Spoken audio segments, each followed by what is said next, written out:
Brotherhood by Ian Michael Harrington. A man shrieks in pain, crying to the universe.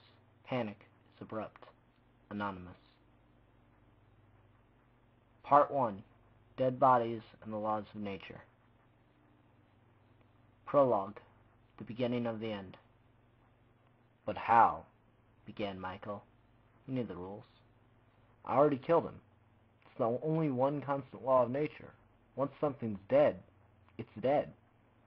"Did you check his pulse?" asked Thomas. "You can't get much deader than a bullet in the brain, much less 14, Michael said, inspecting his 9mm. They had been discussing the whole thing over and over for hours. "Well, that being said, I'm pretty sure he didn't have a twin brother. I know it was him I saw walking down the street. The motherfucker nodded right at me." Michael thought for a long time. He thought for so long that the lantern lighting the room went dim. The room was engulfed in shadows around the room surrounding the small fading light. And just as the light was about to go out, Thomas turned the hinge and the room was bright again.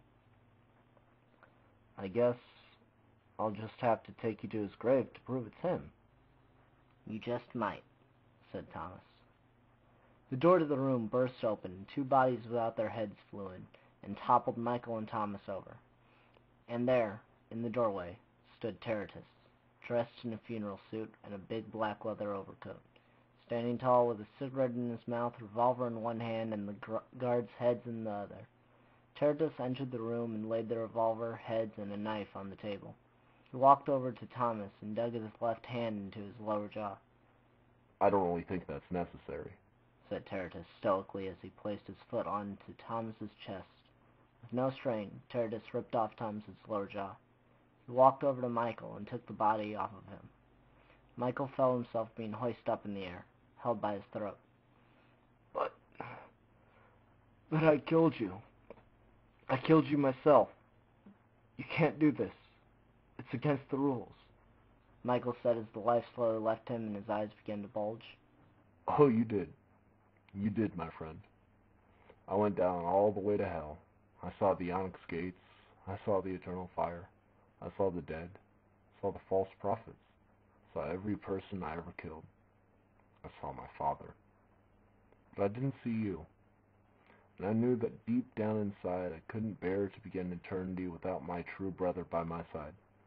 Together we will spend eternity, whether it be pulling an impossible weight or lifting an abyss bath to wash away our sins." "But I'm not your brother," Michael said, turning blue in the face. "Oh, Michael, you're the man who killed me. Of course you're my brother. I told you that we must always be together. You didn't remember? That's okay. I can forgive you. After all, you granted me relief from this prison of limitations and set me to where I can continue my favorite hobby for all time. Pure, uninterrupted murder. I love it," Tertius said as Michael drew his last breath. He dropped Michael's body and could almost smell his soul burning on its way down. With that, Tertius walked over to the table, picked up his revolver, and for one last time polished it, like a guilty little pleasure, before he sent a bullet through his brain the second time. Then Tertius went back to the Brotherhood he and Michael had formed together.